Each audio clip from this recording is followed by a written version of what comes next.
ಮೊದಲೇ ಬಾರಿ ನಮ್ಮ ಚಾನಲ್ನ ನೋಡ್ತಾ ಇದ್ದರೆ ಹಾಯ್, ನಾನು ರೂಪಾ. ಹಾಗೂ ನೀವು ನೋಡ್ತಾ ಇದ್ದೀರಾ ನಮ್ಮ ಕನ್ನಡ ಚಾನಲ್ ಆದ ಸ್ಮಯ ಕಲಿಕೆ. ನೀವಿನ್ನೂ ನಮ್ಮ ಚಾನಲ್ಗೆ ಸಬ್ಸ್ಕ್ರೈಬ್ ಆಗಿಲ್ಲ ಅಂದರೆ ಈ ಕೂಡಲೇ ಸಬ್ಸ್ಕ್ರೈಬ್ ಮಾಡ್ಕೊಳ್ಳಿ. ಹಾಗೆ ಪಕ್ಕದಲ್ಲಿ ಕಾಣುವ ಬೆಲ್ಲೈಕನ್ನ ಪ್ರೆಸ್ ಮಾಡಿ ಆಲ್ ಅಂತ ಟ್ಯಾಪ್ ಮಾಡೋದನ್ನು ಮರಿಬೇಡಿ. ಶಿವನಿಗೆ ದಕ್ಷಿಣಾಮೂರ್ತಿ ಅಂತ ಹೆಸರು ಹೇಗೆ ಬಂತು, ಇದರ ಮಹತ್ವ ಏನು, ಇದರ ಕಥೆ ಏನು? ಇವತ್ತಿನ ವಿಡಿಯೋದಲ್ಲಿ ನಮ್ಮ ಮಕ್ಕಳು ಯಾವಾಗಲೂ ವಿದ್ಯಾಭ್ಯಾಸದಲ್ಲಿ ಫಸ್ಟೇ ಬರಬೇಕು. ಅಟ್ಲೀಸ್ಟ್ ಫಸ್ಟ್ ಬಂದಿಲ್ಲ ಅಂದರೂ ಕೂಡ ಬ್ರಿಲಿಯಂಟ್ ಆಗಿರಬೇಕು, ಆ್ಯಕ್ಟಿವ್ ಆಗಿರಬೇಕು. ಇದು ಪ್ರತಿಯೊಬ್ಬ ತಂದೆ ತಾಯಿಯಂದಿರ ಕನಸಾಗಿರುತ್ತೆ, ಆಸೆ ಆಗಿರುತ್ತೆ. ಜ್ಞಾನ ಅನ್ನೋದು, ಬುದ್ಧಿವಂತಿಕೆ ಅನ್ನೋದು ಮಕ್ಕಳಿಗೆ ಮಾತ್ರನೇ ಅಲ್ಲ, ನಮಗೂ ಕೂಡ ಬೇಕು. ನಮ್ಮ ಪ್ರತಿದಿನದ ದಿನಚರಿ ಮತ್ತು ನಮ್ಮ ಚಟುವಟಿಕೆಗಳು, ಕೆಲಸ ಕಾರ್ಯಗಳು ಕೂಡ ಅಚ್ಚುಕಟ್ಟಾಗಿ ಇರಬೇಕು ಅಂತ ಅಂದರೆ ನಮಗೂ ಕೂಡ ಒಳ್ಳೆ ಜ್ಞಾನ, ಒಳ್ಳೆ ನೆನಪಿನ ಶಕ್ತಿ, ಬುದ್ಧಿವಂತಿಕೆ ಬೇಕೇ ಬೇಕು. ಈ ಒಂದು ಫೋಟೋನ ಮನೆಯಲ್ಲಿ ಪೂಜೆ ಮಾಡೋದ್ರಿಂದ ಇದೆಲ್ಲ ಕೂಡ ನಿಮಗೆ ಸಿದ್ಧಿ ಆಗುತ್ತೆ. ಗುರು ದಕ್ಷಿಣಾಮೂರ್ತಿಯ ಫೋಟೋ. ದಕ್ಷಿಣಾಮೂರ್ತಿ ಅಂದ್ರೇ ಶಿವನ ಜ್ಞಾನದ ರೂಪ. ಆದಿಗುರು, ಯೋಗ ಮತ್ತು ಬುದ್ಧಿವಂತಿಕೆ ದೇವರು, ಇವರ ಎರಡೂ ರೂಪನ ನಾವು ನೋಡ್ಬೋದು. ಒಂದು ದೇವಸ್ಥಾನದಲ್ಲಿ ಅವರ ಮೂರ್ತಿಗೆ ಹಳದಿ ಬಣ್ಣದ ವಸ್ತ್ರವನ್ನು ಧರಿಸ್ಬಿಟ್ಟು ಪೂಜೆ ಮಾಡಿರ್ತಾರೆ, ಇದನ್ನು ನಾವು ಕೂಡ ನೋಡ್ಬೋದು. ಇನ್ನೊಂದು ಆಲದ ಮರದ ಕೆಳಗಡೆ ಅವರು ಕೂತ್ಕೊಂಡು ಧ್ಯಾನ ಮಾಡೋದು ಮತ್ತು ಬೋಧನೆ ಮಾಡ್ತಾ ಇರುವಂಥ ರೂಪದಲ್ಲೂ ಕೂಡ ನಾವು ನೋಡ್ಬೋದು. ನಾವು ಎರಡೂ ರೀತಿ ಫೋಟೋಗಳನ್ನು ನಾವು ಮನೆಯಲ್ಲಿ ಇಟ್ಕೋಬೋದು. ಗುರು ದಕ್ಷಿಣಾಮೂರ್ತಿಗಳ ಫೋಟೋನ ನಾವು ಮನೆಯಲ್ಲಿ ಇಟ್ಕೊಂಡು ಪೂಜೆ ಮಾಡೋದ್ರಿಂದ ಮಕ್ಕಳಿಗೆ, ದೊಡ್ಡವ್ರಿಗೂ ಕೂಡ, ಪ್ರತಿಯೊಬ್ಬರಿಗೂ ಕೂಡ ಅವ್ರಿಗೆ ಬೇಕಾದಂತಹ ಜ್ಞಾನಗಳು, ಬುದ್ಧಿವಂತಿಕೆಗಳು ಸಿಗುತ್ತೆ. ಮನೆಯಲ್ಲಿ ತುಂಬಾ ಪಾಸಿಟಿವ್ ಎನರ್ಜಿ ಇರುತ್ತೆ. ಈ ದಕ್ಷಿಣಾಮೂರ್ತಿಗಳ ಫೋಟೋನ ಮನೆಯಲ್ಲಿ ಯಾವ ರೀತಿ ಇಟ್ಕೋಬೇಕು, ಯಾವ ರೀತಿ ಪೂಜೆ ಮಾಡಬೇಕು ಅಂತ ಸರಳವಾದ ವಿಧಾನದಲ್ಲಿ ತಿಳಿಸ್ಕೊಡ್ತಾ ಇದ್ದೀನಿ. ದೇವ್ರ ಮನೆಯಲ್ಲಿ, ಹಾಲ್ನಲ್ಲಿ, ಮಕ್ಕಳ ಸ್ಟಡಿ ರೂಮ್ನಲ್ಲೂ ಕೂಡ ಈ ಫೋಟೋನ ಇಡ್ಬೋದು. ಈ ಗುರುಗಳ ಫೋಟೋನ ಉತ್ತರದ ಗೋಡೆಗೆ ದಕ್ಷಿಣ ನೋಡೋ ಹಾಗೆ ಇಡಬೇಕು. ಅಂದರೆ ದಕ್ಷಿಣಾಭಿಮುಖ, ಸೌತ್ ಫೇಸಿಂಗ್ನಲ್ಲಿ ಇಡಬೇಕು. ಉತ್ತರದ ಕಡೆಗೆ, ಈಗ ಉತ್ತರದ ಸೈಡ್ನಲ್ಲಿ ಯಾವುದೇ ಗೋಡೆಗಳಿದ್ರೂ ಕೂಡ ಅಲ್ಲಿ ನೀವು ಈ ಫೋಟೋನ ಹಾಕ್ಬೋದು. ನಾವು ಹಾಲ್ನಲ್ಲಿ, ದೇವಸ್ಥಾನದಲ್ಲಿ, ಮಕ್ಕಳ ಸ್ಟಡಿ ರೂಮ್ನಲ್ಲೂ ಕೂಡ ಉತ್ತರದ ಗೋಡೆಗೆ ದಕ್ಷಿಣ ನೋಡೋ ರೀತಿನಲ್ಲಿ ಇಡಬೇಕು. ನೀವು ದೇವ್ರ ಮನೆಯಲ್ಲಿ ಇಟ್ಟರು ಕೂಡ ಅಷ್ಟೇ. ನಿಮ್ಗಿನ್ನೂ ಅರ್ಥ ಆಗೋ ರೀತಿಲಿ ಹೇಳಬೇಕು ಅಂತ ಅಂದರೆ ನಿಮ್ಮ ಅಡುಗೆ ಮನೆನ ನೋಡೋ ಥರ ಈ ಫೋಟೋನ ಇಡಬೇಕು. ನೀವು ದೇವ್ರ ಮನೆಯಲ್ಲಿ ಇಡ್ಬೋದು, ಹಾಲ್ನಲ್ಲಿ ಇಡ್ಬೋದು, ಅಥವಾ ಮಕ್ಕಳ ಸ್ಟಡಿ ರೂಮ್ನಲ್ಲೂ ಇಡ್ಬೋದು. ಅಥವಾ ನಿಮ್ಮ ಮನೆಯ ಮೇನ್ ಡೋರ್ ಏನಾದರೂ ಉತ್ತರಕ್ಕೆ ಇದ್ದರೆ ಮೇನ್ ಡೋರ್ನ ಒಳಗಡೆ ಮೇಲ್ಭಾಗದಲ್ಲಿ ನೀವು ಈ ಫೋಟೋನ ಹಾಕ್ಬೋದು. ದಕ್ಷಿಣ ದಿಕ್ಕಿಗೆ ಮುಖ ಮಾಡಿಬಿಟ್ಟು ಆಲದ ಮರದ ಕೆಳಗಡೆ ಇವರು ಕೂತಿರ್ತಾರೆ. ಅವರ ಎಡಪಾದವನ್ನ ಬಲ ತೊಡೆಯ ಮೇಲೆ ಇಟ್ಬಿಟ್ಟು ಜ್ಞಾನದ ಮುದ್ರೆಯನ್ನು ತೋರಿಸ್ತಾರೆ. ರುದ್ರಾಕ್ಷಿ ಮಾಲೆಗಳನ್ನು ಧರಿಸಿರ್ತಾರೆ. ಅವರ ಸುತ್ತಲೂ ಕೂಡ ಋಷಿಗಳು ಕೂತಿರ್ತಾರೆ. ಮೌನವಾಗಿ ಅವ್ರಿಗೆ ಜ್ಞಾನವನ್ನು ಬೋಧಿಸ್ತಾ ಇರ್ತಾರೆ. ದಕ್ಷಿಣಾಮೂರ್ತಿಯ ಕಥೆಗಳು ಜ್ಞಾನದ ಮಹತ್ವ, ಗುರು ಶಿಷ್ಯರ ಸಂಬಂಧ ಮತ್ತು ಅಹಂಕಾರವನ್ನು ತೊಲಗಿಸುತ್ತೆ. ಆತ್ಮ ಸಾಕ್ಷಾತ್ಕಾರ ಪಡಿಸುವಂಥ ಮಾರ್ಗವನ್ನು ತಿಳಿಸುತ್ತೆ. ಶಿವ ಮತ್ತು ಸತಿದೇವಿಯ ಮದುವೆ ಆದಮೇಲೆ ಋಷಿ ದದಿಬೆಗಳು ಅವರಿಬ್ಬರನ್ನ ತಮ್ಮ ಆಶ್ರಮಕ್ಕೆ ಕರೀತಾರೆ. ಒಂದ್ಸಲ ಬಂದೋಗಿ ಅಂತ. ಶಿವ ಮತ್ತು ಸತಿದೇವಿ ಅಲ್ಲಿಗೆ ಬಂದಾಗ ಅಲ್ಲಿ ಅನೇಕ ಋಷಿಗಳು ಸೇರಿರ್ತಾರೆ. ಅದರಲ್ಲಿ ಅಥರ್ವ ಋಷಿಗಳು ಶಿವನನ್ನ ನೋಡ್ಬಿಟ್ಟು ಮಾತಾಡಬೇಕು ಅಂತ ಅನ್ಕೊಂಡಿರ್ತಾರೆ. ಏನೋ ಒಂದು ವಿಚಾರ ಅವ್ರ ಹತ್ರ ಹೇಳಬೇಕು ಅಂತ ಅನ್ಕೊಂಡಿರ್ತಾರೆ. ಆದರೆ ಅವ್ರಿಗೆ ಹೇಳೋದಕ್ಕೆ ಸ್ವಲ್ಪ ಹಿಂಜರಿರ್ತಾರೆ. ಶಿವ ಇದನ್ನು ಗಮನಿಸ್ಬಿಟ್ಟು ಅವ್ರನ್ನ ಸಪ್ರೇಟಾಗಿ ಕರ್ಕೊಂಡು ಹೋಗಿ ಮಾತಾಡ್ತಾರೆ. ಏನೋ ನನಗೆ ಹೇಳಬೇಕು ಅಂತ ಅನ್ಕೊಂಡಿದ್ದೀರಾ, ಆದರೆ ಮಾತಾಡೋದಕ್ಕೆ ಸ್ವಲ್ಪ ಸಂಕೋಚ ಪಡ್ತಾ ಇದ್ದೀರಾ. ನಾನೊಂದು ಆಧ್ಯಾತ್ಮಿಕ ಜ್ಞಾನ ಸಿದ್ಧಾಂತವನ್ನು ರಚಿಸಿದ್ದೀನಿ. ಜ್ಞಾನಿ ಒಬ್ಬರನ್ನ ಕೇಳಿಬಿಟ್ಟು ಅದು ಉತ್ತಮವಾಗಿದೆಯಾ ಅಥವಾ ಇಲ್ವಾ ಅಂತ ಉತ್ತರಿಸ್ಬೇಕು ಅಂತ ಹೇಳ್ತಾರೆ. ಹಂಗಾಗಿ ಶಿವನಿಗಿಂತ ಬುದ್ಧಿವಂತ ಯಾರೂ ಇರೋದಕ್ಕೆ ಸಾಧ್ಯ ಇಲ್ಲ ಅಂತ ಹೇಳಿಬಿಟ್ಟು ನಿಮ್ಮ ಹತ್ರನೇ ಹೇಳ್ತಾ ಇದ್ದೀನಿ. ನೀವು ಅದನ್ನು ಪೂರ್ತಿಯಾಗಿ ಕೇಳಿ ಇದ್ರ ಬಗ್ಗೆ ಹೇಳಬೇಕು ಅಂತ ಕೇಳ್ಕೊಳ್ತಾರೆ. ಆಗ ಈ ಸರಿ ತಪ್ಪು, ದಿನನಿತ್ಯದ ವಿಷಯಗಳು, ಭೌತಿಕ ಅಗತ್ಯಗಳು, ಆರೋಗ್ಯ, ಅಭಿವೃದ್ಧಿ ಎಲ್ಲವನ್ನು ಒಳಗೊಂಡಿರುತ್ತೆ. ಶಿವ ಅದನ್ನು ಓದಿದ ನಂತರ ಈ ಪುಸ್ತಕ ತುಂಬಾ ಅವಶ್ಯಕವಾಗಿದೆ ಮತ್ತು ಎಷ್ಟು ಚೆನ್ನಾಗಿ ಬರೆಯಲ್ಪಟ್ಟಿದೆ, ಇದನ್ನು 4ನೇ ವೇದಾಂತ ಅಂತ ಹೆಸರಿಡಬೇಕು ಅಂತ ಘೋಷಿಸ್ತಾರೆ. ಅಂದರೆ 4ನೇ ವೇದ ಅಂತ ಅಂದರೆ ಮೊದಲ 3 ವೇದಗಳು ಯಾವುದು ಅಂತ ಅಂದರೆ ಋಗ್ವೇದ, ಯಜುರ್ವೇದ ಮತ್ತು ಸಾಮವೇದ. ಇದು 3 ಮೊದಲಿನಿಂದ ವೇದ ಮತ್ತು ಇದನ್ನು ಬ್ರಹ್ಮದೇವರು ಬರೆದಿರುವಂಥವ್ರು. ಹಾಗೆ 4ನೇದು ಅಥರ್ವ ವೇದ, ಇದನ್ನು ಅಥರ್ವ ಋಷಿಗಳು ಬರೆದಿರೋದು. ಹಾಗಾಗಿ ಅವರ ಹೆಸರಿನಿಂದನೇ 4ನೇ ವೇದವನ್ನು ಅಥರ್ವ ವೇದ ಅಂತ ಕರೆಯೋದು. ಆದರೆ ಇದು ಯಾಕೋ ಬ್ರಹ್ಮನ ಮಾನಸ ಪುತ್ರರಿಗೆ ಇಷ್ಟ ಆಗೋದಿಲ್ಲ. ಮಾನಸ ಪುತ್ರರು ಅಂದರೆ ಅವರ ಮನಸ್ಸಿನಿಂದ ಹುಟ್ಟಿದಂಥ ಮಕ್ಕಳು. ಸನಕ, ಸನಾತನ, ಸನ್ನದನ ಮತ್ತು ಸನತ್ ಕುಮಾರರು. ತಮ್ಮ ತಂದೆ ರಚಿಸಲ್ಪಟ್ಟಿರುವಂಥ ವೇದಗಳಲ್ಲಿ 4ನೇ ವೇದವನ್ನು ಸ್ಥಾಪಿಸೋ ಅಧಿಕಾರ ಶಿವನಿಗೆ ಇಲ್ಲ ಅಂತ ಹೇಳ್ತಾರೆ. ಅಂದರೆ ಬ್ರಹ್ಮದೇವನ ಮಕ್ಕಳಿಗೆ ಈ 4ನೇ ವೇದವನ್ನು ಒಪ್ಕೊಳ್ಳೋದಕ್ಕೆ ಮನಸ್ಸಿರೋದಿಲ್ಲ. ಹಂಗಾಗಿ ದಕ್ಷ ಪ್ರಜಾಪತಿ ಅಂದರೆ ಸತಿದೇವಿಯ ತಂದೆ ಹತ್ತಿರ ಹೋಗ್ಬಿಟ್ಟು ನೀವು ಶಿವನಿಗೆ ಬುದ್ಧಿ ಹೇಳಿ, ಈ ಚರ್ಚೆಯಲ್ಲಿ ನೀವು ಭಾಗವಹಿಸಿ, ಇದು ಸರಿ ಇಲ್ಲ ಅಂತ ಹೇಳ್ತಾರೆ.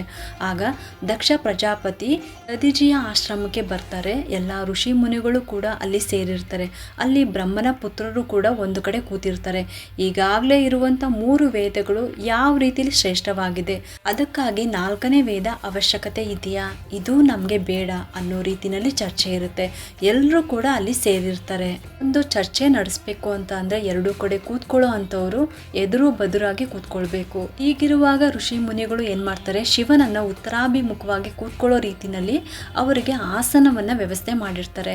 ಇನ್ನು ಬ್ರಹ್ಮನ ಮಾನಸ ಪುತ್ರರು ಕೂತ್ಕೊಳ್ಳೋದಿಕ್ಕೆ ದಕ್ಷಿಣಾಭಿಮುಖವಾಗಿ ಅಂದ್ರೆ ಆಪೋಸಿಟ್ ಆಗಿ ಕೂತ್ಕೊಂಡಾಗ ಒಬ್ರು ಉತ್ತರಕ್ಕೆ ಮುಖ ಮಾಡ್ಕೊಂಡಿದ್ರೆ ಇನ್ನೊಬ್ರು ದಕ್ಷಿಣಕ್ಕೆ ಇರೋ ರೀತಿನಲ್ಲಿ ಕೂತ್ಕೋಬೇಕಾಗುತ್ತೆ. ಈ ರೀತಿ ಆಸನದ ವ್ಯವಸ್ಥೆಯನ್ನು ಮಾಡಿರ್ತಾರೆ. ಶಿವ ಉತ್ತರಾಭಿಮುಖವಾಗಿ ಕೂತ್ಕೋಬೇಕು, ಬ್ರಹ್ಮನ ಪುತ್ರರು ದಕ್ಷಿಣಾಭಿಮುಖವಾಗಿ ಕೂತ್ಕೋಬೇಕು ಅಂತ ಆಸನವನ್ನು ವ್ಯವಸ್ಥೆ ಮಾಡಿರ್ತಾರೆ. ಬ್ರಹ್ಮದೇವ ಇದನ್ನು ನೋಡ್ಬಿಟ್ಟು ಬೇಸರಗೊಂಡು ಅವರು ಇಲ್ಲೂ ಕೂಡ ತಕರಾರು ಮಾಡ್ತಾರೆ.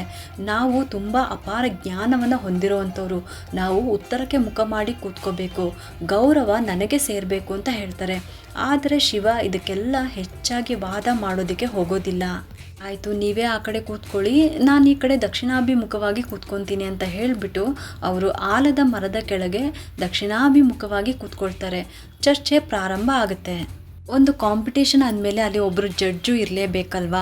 ಹಂಗಾಗಿ ಈ ಚರ್ಚೆಯ ಫಲಿತಾಂಶವನ್ನು ನಿರ್ಧಾರ ಮಾಡೋದಕ್ಕೆ ಎಲ್ಲರೂ ಸೇರಿ ವೇದಗಳ ತಾಯಿಯಾದಂತಹ ಸರಸ್ವತಿ ದೇವಿಯನ್ನು ನ್ಯಾಯಾಧೀಶಳನ್ನಾಗಿ ನಿಲ್ಲಿಸ್ತಾರೆ. ಮತ್ತೆ ಅಂತಿಮವಾಗಿ ವೇದ ಚರ್ಚೆ ಪ್ರಾರಂಭ ಆಗುತ್ತೆ. ಸನತ್ ಕುಮಾರರು ಹಲವು ದೈವಿಕ ಶ್ಲೋಕಗಳನ್ನು ಹೇಳ್ತಾರೆ. ಮಹಾಯೋಗಿ ಶಿವ ಕೂಡ ಆರಂಭಕ್ಕೆ 3 ವೇದಗಳ ತರ್ಕಬದ್ಧ ವಾದಗಳನ್ನು ನೀಡೋ ಮೂಲಕ ಪ್ರತಿಯೊಂದನ್ನು ಕೂಡ ಅವರು ವಿವರಿಸುತ್ತಾ ಅರ್ಥಗಳು ಎಲ್ಲನೂ ಕೂಡ ವಿವರಿಸ್ತಾ ಹೋಗ್ತಾರೆ. ಅಂದರೆ 3 ವೇದಗಳಿಗಿಂತ 4ನೇ ವೇದ ಜನಸಾಮಾನ್ಯರಿಗೂ ಕೂಡ ಅರ್ಥ ಮಾಡಿಕೊಂಡು ಅವರ ಜೀವನದಲ್ಲಿ ಅಳವಡಿಸಿಕೊಳ್ಳುವಂಥ ಸುಲಭವಾದ ಮಾರ್ಗಗಳು ಅನ್ನೋದನ್ನು ತುಂಬಾ ಚೆನ್ನಾಗಿ ಅವರು ವಿವರಿಸ್ತಾ ಹೋಗ್ತಾರೆ.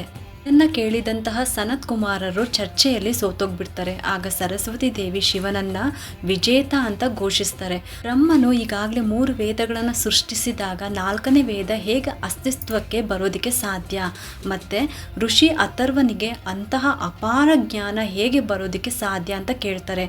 ಆಗ ಶಿವ ಅವ್ರಿಗೆಲ್ಲರಿಗೂ ಹಯಗ್ರೀವನ ಈ ಕಥೆಯನ್ನು ಹೇಳ್ತಾರೆ. ಹಯಗ್ರೀವ ಒಬ್ಬ ರಾಕ್ಷಸ. ಅವನು ಬ್ರಹ್ಮನತ್ರ ಇದ್ದಂತಹ 3 ವೇದಗಳನ್ನು ಕದ್ಬಿಟ್ಟು ಅದನ್ನು ಎಲ್ಲಿ ಬಚ್ಚಿಟ್ರೂ ಕೂಡ ದೇವತೆಗಳು ಅದನ್ನು ಹುಡ್ಕೋಬೋದು ಅನ್ನೋ ಕಾರಣಕ್ಕೆ ಅದನ್ನು ತನ್ನಲ್ಲೇ ಬಚ್ಚಿಟ್ಕೋಬೇಕು ಅಂತ ಹೇಳಿ ಅದನ್ನು ನುಂಗ್ಬಿಡ್ತಾನೆ.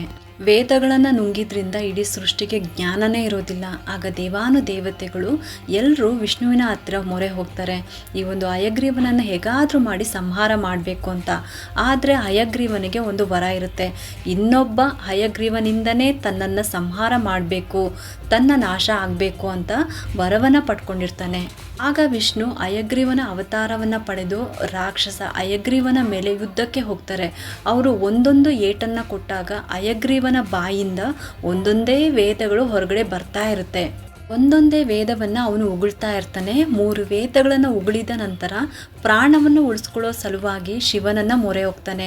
ಶಿವನನ್ನು ಬೇಡ್ಕೊಂಡು ನನಗೆ ಜೀವದಾನ ಮಾಡಿ, ನನಗೆ ರಕ್ಷಣೆಯನ್ನು ಕೊಡಿ ಅಂತ ಕೇಳ್ಕೊತಾನೆ. ಇಡೀ ಜಗತ್ತಿನಲ್ಲಿ ಯಾರೂ ಕೂಡ ವಿಷ್ಣುವಿನಿಂದ ನಿನ್ನನ್ನು ರಕ್ಷಿಸೋದಕ್ಕೆ ಸಾಧ್ಯನೇ ಇಲ್ಲ ಅಂತ ಶಿವ ಹೇಳ್ತಾನೆ. ಆದರೆ ವಿಷ್ಣುವಿನ ಕೈಯಲ್ಲಿ ಅವನು ಮರಣ ಹೊಂದಿದ ನಂತರ ತನ್ನ ಮುಂದಿನ ಜನ್ಮದವರೆಗೆ 4ನೇ ವೇದ ಜ್ಞಾನವನ್ನು ತನ್ನಲ್ಲಿ ಉಳಿಸ್ಕೋಬಹುದು ಅನ್ನುವಂಥ ವರವನ್ನು ಕೊಡ್ತಾರೆ. ಹಂಗಾಗಿ ಹಯಗ್ರೀವನ ಸಂಹಾರ ಆಗುತ್ತೆ. ಮುಂದಿನ ಜನ್ಮದಲ್ಲಿ ಅಥರ್ವ ಋಷಿಯಾಗಿ ಜನ್ಮವನ್ನು ಪಡ್ಕೊಳ್ತಾರೆ. ಹಂಗಾಗಿ ಅಥರ್ವ ಬೇರೆ ಯಾರೂ ಅಲ್ಲ, ರಾಕ್ಷಸ ಹಯಗ್ರೀವನ ಜನ್ಮ. ಹಂಗಾಗಿನೇ 4ನೇ ವೇದವನ್ನು ರಚನೆ ಮಾಡುವಂಥ ಶಕ್ತಿ ಜ್ಞಾನ ಅವನಲ್ಲಿದೆ ಅಂತ ಹೇಳ್ತಾರೆ. ಬ್ರಹ್ಮನಿಗೆ 4 ತಲೆಗಳಿವೆ, ಹಾಗಾಗಿ 4 ವೇದಗಳು ಇರಲೇಬೇಕು. ಮತ್ತು ಆ ವೇದದ ಜ್ಞಾನ ಸಾಮಾನ್ಯ ಮನುಷ್ಯರಿಗೂ ಕೂಡ ಕಲಿಯೋದಕ್ಕೆ ಸುಲಭ ಆಗಬೇಕು ಅಂತ ಹೇಳ್ತಾರೆ. ಆಗ ಸನತ್ ಕುಮಾರರು ಶಿವನನ್ನು ಅವನ ಮಹಿಮೆಯನ್ನು ಸ್ತುತಿಸುತ್ತಾ ದಕ್ಷಿಣಕ್ಕೆ ಮುಖ ಮಾಡಿ ಕೂರಿಸೋದಕ್ಕಾಗಿ ಅವರ ಹತ್ತಿರ ಕ್ಷಮೆಯನ್ನು ಕೇಳ್ತಾರೆ. ಹಾಗೆ ಅವರನ್ನು ದಕ್ಷಿಣಾಮೂರ್ತಿ ಅಂತ ಹೇಳಿ ಪ್ರತಿಪಾದಿಸ್ತಾರೆ. ನಿಮ್ಗಿವಾಗ ದಕ್ಷಿಣ ದಿಕ್ಕಿನ ಮಹತ್ವ ಕೂಡ ಅರ್ಥ ಆಗಿದೆ ಅಂತ ನಾನು ಅನ್ಕೊತಾ ಇದ್ದೀನಿ. ದಕ್ಷಿಣಕ್ಕೆ ಯಮ ಅಧಿಪತಿ ಅಂತ ಹೇಳಿ ದಕ್ಷಿಣ ದಿಕ್ಕನ್ನು ಭಯ ಪಡೋದೇ ಜಾಸ್ತಿ. ಕೆಲವರು ಮನೆಯ ಸೈಟ್ ಈ ಥರದ್ದೆಲ್ಲ ತೊಗೋವಾಗ ದಕ್ಷಿಣಕ್ಕೆ ರಸ್ತೆ ಇದ್ದರೆ ಆ ಕಡೆ ತೊಗೊಳ್ಳೋದೇ ಇಲ್ಲ, ಬೇಡ ಇದು ರಿಜೆಕ್ಟ್ ಮಾಡ್ತಾರೆ. ಆದರೆ ಅದನ್ನು ಸರಿಯಾದ ರೀತಿಯಲ್ಲಿ ಬಳಸ್ಕೊಂಡಾಗ ಅದು ತುಂಬ ಅದೃಷ್ಟ ತಂದುಕೊಡುತ್ತೆ ಅನ್ನೋದಕ್ಕೆ ನಾವು ಈ ಕಥೆನ ಅರ್ಥ ಮಾಡ್ಕೋಬೋದು. ಅಲ್ಲದೆ ಶಿವನ ಇನ್ನೊಂದು ಅವತಾರವಾದ ದಕ್ಷಿಣ ಮೂರ್ತಿ ಕೂಡ ನಾವು ಮನೆಯಲ್ಲಿ ಗುರುಗಳ ಫೋಟೋನ ಇಟ್ಕೊಳ್ಳೋದ್ರಿಂದ ನಾವು ಯಾವುದೇ ಮಂತ್ರ ಸ್ತೋತ್ರಗಳನ್ನು ಓದುವಾಗ ಇವಾಗ ಮೊದಲನೇ ಸಲ ಪ್ರಾರಂಭ ಮಾಡ್ತೀವಿ ಅಂತ ಅಂದರೆ ಗುರುಗಳ ಮುಖಾಂತರ ಅದನ್ನು ಪಡ್ಕೊಂಡು ಓದಬೇಕು ಅಂತ ಹೇಳ್ತಾರೆ. ಹಾಗಾಗಿ ಮನೆಯಲ್ಲಿ ನಾವು ದಕ್ಷಿಣ ಮೂರ್ತಿಗಳ ಫೋಟೋ ಇಟ್ಕೊಂಡು ಪೂಜೆ ಮಾಡೋದ್ರಿಂದ ನಾವು ಯಾವುದೇ ಮಂತ್ರ ಸ್ತೋತ್ರಗಳನ್ನು ಅವರನ್ನು ಗುರುವಾಗಿ ಸ್ವೀಕರಿಸಿ ನಾವು ಮನೆಯಲ್ಲಿ ಉಚ್ಚಾರಣೆ ಮಾಡ್ಬೋದು. ಯಾವುದೇ ದೋಷ ಕೂಡ ಬರೋದಿಲ್ಲ. ಇದು ಚುಟುಕಾದ ಒಂದು ಕಥೆ ಇದೆ, ಅದನ್ನು ಹೇಳ್ತೀನಿ ಕೇಳಿ. ವೃಷಭ ಅಂದರೆ ಗೂಳಿ, ಸಾಕ್ಷಾತ್ ಪರಶಿವನನ್ನ ಒತ್ಕೊಂಡು ನಾನು ತಿರುಗಾಡ್ತೀನಿ, ಅಂದರೆ ನಾನು ಶಿವನಿಗಿಂತ ಶಕ್ತಿವಂತ, ಶಿವನಿಗಿಂತ ಅತ್ಯಂತ ಶಕ್ತಿಶಾಲಿ ಅಂತ ಹೇಳಿ ತುಂಬನೇ ಅಹಂಕಾರ ಪಡ್ತಾ ಇರ್ತಾರೆ. ಆಗ ಶಿವ ಇದನ್ನು ಗಮನಿಸ್ಕೊಂಡು ಒಂದು ದಿನ ಏನು ಮಾಡ್ತಾರೆ, ತನ್ನ ಒಂದೇ ಒಂದು ಎಳೆ ಕೂದಲನ್ನು ತೆಗೆದುಬಿಟ್ಟು ವೃಷಭನ ಬೆನ್ನಿನ ಮೇಲೆ ಇಡ್ತಾರೆ. ಆಗದು ಎಷ್ಟು ಭಾರ ಆಗುತ್ತೆ ಅಂತ ಅಂದರೆ ವೃಷಭನಿಗೆ ಆ ಕೂದಲನ್ನು ಹೊತ್ಕೊಂಡು ಒಂದೇ ಒಂದು ಹೆಜ್ಜೆ ಕೂಡ ಮುಂದೆ ಇಡೋದಕ್ಕೆ ಆಗೋದಿಲ್ಲ. ಆಗ ಅರ್ಥ ಆಗುತ್ತೆ ತಾನು ಎಂಥ ತಪ್ಪು ಮಾಡಿದೆ ಅಂತ, ತಾನು ಎಂಥ ಅಜ್ಞಾನಿ ಅನ್ನೋದು ಅರ್ಥ ಆಗಿ ತುಂಬನೇ ದುಃಖ ಪಡ್ತಾರೆ. ಆಗ ಶಿವ ಗುರುವಿನ ರೂಪದಲ್ಲಿ ವೃಷಭನಿಗೆ ಜ್ಞಾನೋದಯವನ್ನು ನೀಡಿ ಅವನ ಅಹಂಕಾರವನ್ನು ತೊಲಗಿಸ್ತಾರೆ. ಆ ನಂತರ ನೀನು ಕಾವೇರಿ ನದಿನಲ್ಲಿ ಸೇರ್ಕೋ ಅಂತ ಹೇಳ್ತಾರೆ. ಅಂದಿನಿಂದ ಕಾವೇರಿ ನದಿಗೆ ವೃಷಭ ತೀರ್ಥ ಅನ್ನೋ ಇನ್ನೊಂದು ಹೆಸರು ಕೂಡ ಬಂತು. ಎಲ್ಲ ಗೋತ್ರಗಳಿಗೂ ಆದಿಗುರು ಇವರೇನೆ.